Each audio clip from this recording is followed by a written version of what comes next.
poder pocs s'imaginaven, jo tampoc m'imaginava aquest creixement, aquest desenvolupament. En 65 ya van venir las primeras máquinas.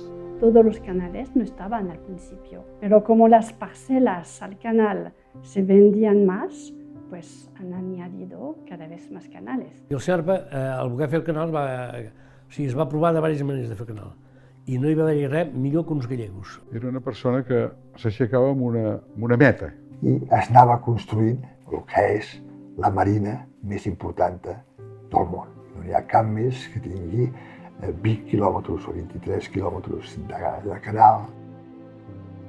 Va ser molts anys una colònia alemana total.